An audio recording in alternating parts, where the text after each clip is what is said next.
스마트 스토어라는 게 워낙에 또 어렵습니다. 이게 많이 손대될 것도 많다 보니 초반에 저도 시작을 할 때는 스마트 스토어를 안 할 수는 없었는데 하면 할수록 힘들어지는 게 스마트 스토어고 어려워지고 맨날 바뀌고 하다 보니 거기에 이제 많이 못 따라가게 되죠. 그러다 보니 이제 처질 수밖에 없고 그러다 또 다른 플랫폼, 좀 더 쉬운 플랫폼, 그러다 시간이 지나서 매출을 오르면 이제 직원을 둬서 직원한테 맡긴 형태로 가게 되죠. 그러다 보니 자기는 어느 순간 그냥 상품만 등록하고 많은 형태로 가게 되는 게 많거든요.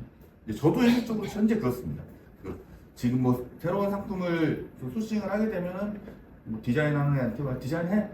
이제 뭐 영업한 친구한테 상품 등록해? 이렇게 하고 이제 말거든요. 그러다 이제 사석에서 이렇게 몇몇 대표들 만나서 얘기하다 보면은 정준규 대표 같은 게 젊고 많이 연구하고 노력한 친구를 만나서 얘기 듣다 보면은 이런 게 바뀌었다. 그런 얘기를 들을 수 있는 자리가 좀 좋다고 생각하거든요. 그래서 저는 이제 커뮤니티를 좀 상당히 중요시 생각하는 사람이고, 그러니까 제가 이제 오늘 강의를 해야 되는데 어떤 걸 해야 될까에 좀 고민을 좀 하다가 우선은 이제 제가 현재 움직이고 있는 이제 마켓이나 매출이나 이제 요즘 가장 매출이 많이 나오는 이제 쿠팡에서 이제 설명을 좀 드리고 이제 강의 내용도 좀 소개하고 우리가 이제 커뮤니티를 어떻게 활용할 것인가까지 해서 하는 걸로 진행을 좀 하겠습니다. 이제 보여드렸다시피 이제 첫 번째 이제 시장에 대해서 한번 말씀을 드릴게요. 시장이라 하면 우리가 이제 온라인 사업을 하시잖아요. 이제 온라인 사업을 하시게 되면은 이제 대표적인 게 이제 오픈마켓이라고 하죠. 누구나 이제 검색해서 상품을 등록할 수도 있고 뭐 가장 쉽게 네이버나 이런 데 검색에 나오는 이런 판매처. 뭐 대표적인 게 쿠팡 네이버, 뭐 지마켓, 11번가 등이 오픈마켓으로 대체적으로 이제 보여지는 시장이고, 그리고 장점은 진입은 쉽고 뭐 수수료도 이제 상당히 좀뭐 천차만별이지만 수수료가 좀 낮죠. 뭐 남들은 뭐 지마켓 11번가도 뭐 16% 비싸다고 생각을 하는데 더한 시장도 있거든요. 근데 그거에 대비 오픈마켓은 기본적으로 수수료가 낮다고 생각을 합니다. 그리고 진입장벽이 낮은 만큼 경쟁이 심하죠. 그러니까 뭐 우리가 이제 소싱을 하다 얘기를 하면은 1688이 빠질 수가 없는데 모든 뭐 대한민국 모든 사람들이 1688에 대해서 이제 소싱을 하는 거니까. 그리고 사람 보는 눈이 어쨌든 간에 다 똑같거든요. 이왕이면 상세 페이지가 좀 잘 돼 있는 제품을 볼 것이고 단가를 OEM을 적게 해서 싸게 갖고 있는 거. 뭐 이런 걸 거의 대부분 찾으니까요. 그걸 비교해갖고 경쟁력이 있나 없나를 판가를 해서 소싱을 하게 되는 거니까 오픈마켓 시장이 이렇게 있고, 그 다음이 이제 폐쇄물이라는 시장이 있어요. 폐쇄물은 그러니까 쉽게는 오픈마켓에 네이버에 검색을 했을 때 내가 등록한 상품이 노출이 안 되는 시장. 뭐 이제 복지몰, 공무원 복지몰, 우리가 이제 주유소 카드 포인트를 쓰는 이제 포인트몰, 그리고 이제 요즘 한참 이슈 중인 뭐 올레이즈도 있고 뭐 토스도 있고, 실제로 이제 통신사들도 이제 통신사별로 이제 쇼핑몰 커머스를 다 만들어냈죠. 뭐 이런 공동의 앱이나 이런 사이트들을 저희가 이제 통칭 이제 폐쇄몰이라고 합니다. 근데 폐쇄몰의 장점은 폐쇄몰은 기본적으로 MD들이 다 컨트롤을 하거든요. 우리가 오픈마켓 상품에 등록했을 때는 상품 등록은 짓지만 MD랑 컨택이 조금 어렵습니다. 특히 이제 내가 나만의 브랜드, 정말 인지도 있는 브랜드 상품을 가지고 운영을 하지 않는 이상 오픈마켓이나 이런 데 등록되어 있는 그 대기업의 MD들을 쳐다보지 않아요. 그리고 이제 지금은 문제가 생겼던 티몬이나 UF가 초창기는 MD들이 어마어마하게 많았거든요. 그런 소셜 커머스는 개별적으로 연락이 좀 와서 미팅을 자주 해주고 했었는데, 일반적으로 지마켓 12번가 이쪽의 MD들은 제가 초창기했을 때 카테고리별로 3명, 4명 이렇게 움직여서 뭐 판매자는 뭐 몇천 명인데 MD는 뭐 3명이다 보니까 뭐그 사람들이 우리 같은 사람 만날 수도 없고 힘들었는데, 폐쇄몰은 약간 그거와는 틀리게 공격적인 영업을 좀 합니다. 대신 이제 수수료가 높죠. 수수료도 높고 결제 조건도 좀 늦고요. 대신 상품이 조금 쉽게 더 과감히 노출됐다는 게 이게 이제 상당한 장점이자 메리트로 이제 보여지는 우리들이 이제 폐쇄물이라고 보는 거고. 세 번째로 이제 SNS랑 이제 공동구매를 전문으로 하는 이제 커머스들이 좀 있죠. 지금도 이제 아까 정규 대표가 후반에 이제 마지막 킥에 대해서 얘기했던 것 중에 하나가 유튜브지 않습니까? 과거에는 이 SNS의 킥은 네이버 블로그라고 좀 생각을 했어요. 네이버 블로그, 이제 카페. 근데 그게 이제 시간이 좀 지나서 뭐 이제 우리나라에 이제 카스가 생기고 카카오스토리가 넘어가서 밴드에서 인스타에서 지금 또 이제 유튜브까지 이렇게 넘어온 시장인데 이 SNS 시장이 몰랐으면 모르고 지나갈 수 있는데 SNS 시장에 한번 맛을 들이면요 헤어날 수가 없습니다. 제 주변에 이 온라인 사업을 하시는 분들 중에서도 포싱을 할 때 조건을 이제 붙이거든요. 나는 조건을 붙일 때 저한테 물건을 주면 저는 인스타만 할게요. 저는 유튜브만 하겠습니다. 이렇게 조건을 달고 소싱을 하는 분들이 상당히 많아요.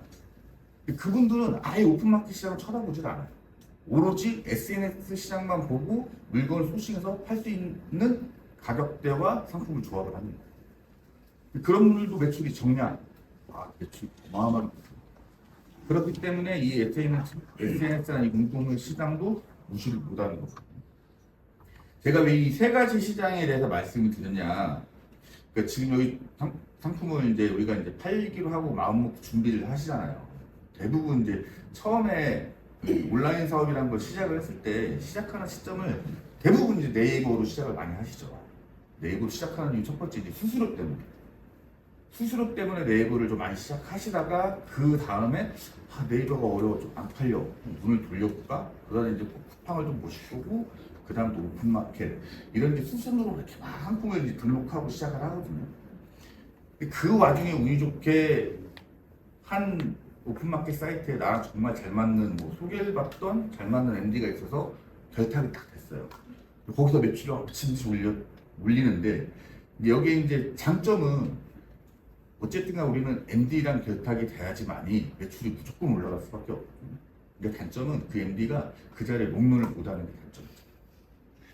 MD는 계속 돌거든요. 근데 이 도는 MD들이 좋은 데로 갈 수도 있고 좀 안 좋은 데로 갈 수도 있고 그러니까 3% 수수료 받던 사이트에 일했던 MD가 16% 사이트에 가고 똑같은 행사 조건을 요청할 수 있거든요. 근데 또 그걸 무시를 못해요.